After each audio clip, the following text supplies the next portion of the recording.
Good evening, Mr. Mayor, City Council. Thank you for letting me speak for a few minutes this evening. My name is Allison Riggs, and I'm a voting rights attorney specializing in redistricting.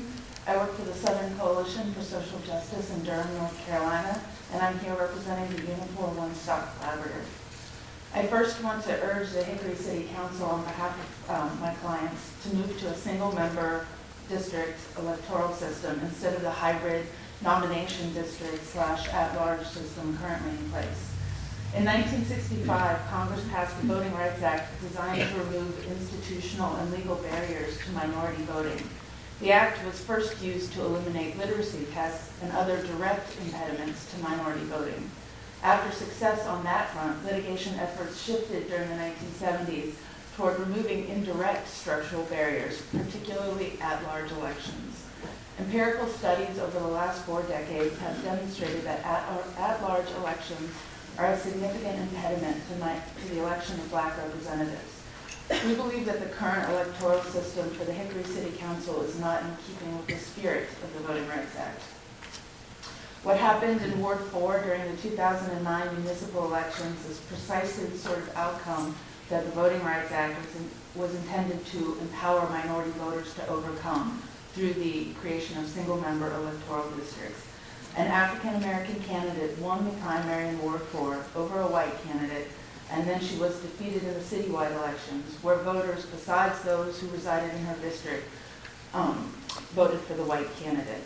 At-large elections, even in the slightly modified form here in Hickory, are often a structural barrier to the ability of minority voters to participate in the political process and elect their candidates of choice. This kind of defeat is the policy justification for a move to a true single-member electoral district system.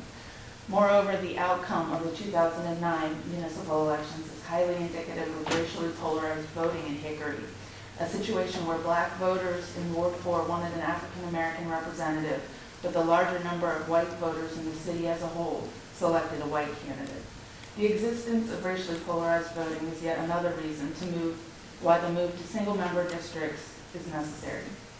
However, should you decide not to make these recommended changes to the electoral system, you can still adopt a version of Ward 4 that is fairer to minority voters. Under Plan 3, Ward 4 is made up of 44.82% white voting age population, 40.43% Black voting age population, and 9.47% Hispanic voting age population. Thus, while the district is majority-minority, at least by the voting age population, it is not a majority African-American district. There are significantly more white residents of voting age than Black residents of voting age in the ward. Even more troubling, an examination of the citizen voting age population for the proposed district reveals that low citizenship rates among Hispanic residents mean that the district will likely not perform as it was intended to perform, that is, as a majority-minority district.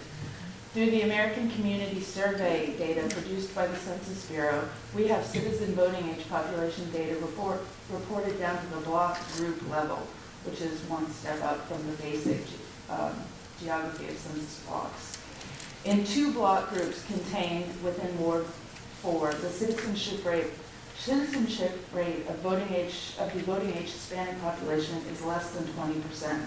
In another block group within Ward 4, the citizenship rate of the voting age Hispanic population is just over 40%.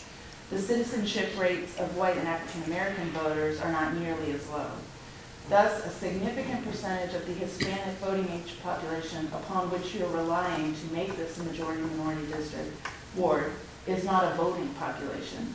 This is what the voting rights community typically would call a phantom district, a district that, based on total numbers, looks like a majority-minority district, but would likely not perform as one because white actual voters are likely to outnumber minority actual voters.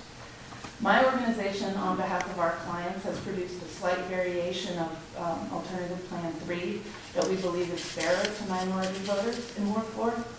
I've brought maps, statistics, and a block assignment file for the plan that we've created, which you probably will want to pass along to the folks at Arrington Smith because you need the software to open it up. But I have maps and statistics. Our plan makes only slight changes to wards 3, 4, and 5. We do split some precincts that are not split under Plan 3, but in our plan we reunite some precincts that were split under Plan 3. As a whole, we believe this plan is equivalent when it comes to split precincts and represents only minor changes to Plan 3. Ward 4, as we've drawn it, is 42.97% black voting age population, 42.88% white voting age population, and 9.44% Hispanic voting age population. On the maps that I produced, and I have copies for y'all, the green lines are the lines in Plan 3, the black lines are the lines that we've drawn for our districts. And looking at the maps, you'll be able to see how few the differences between the plans are. I've also included my business card with the packets, and I'd be happy to discuss our proposal with anyone on the city council or in city government after you've had time to review it and consider it. To close, we urge you first and foremost to consider moving toward an electoral system that does not create structural barriers for minority voters. And we urge you to consider the plan we've produced as one that is fair to minority voters in Ward 4. Thank you so much for your time and consideration.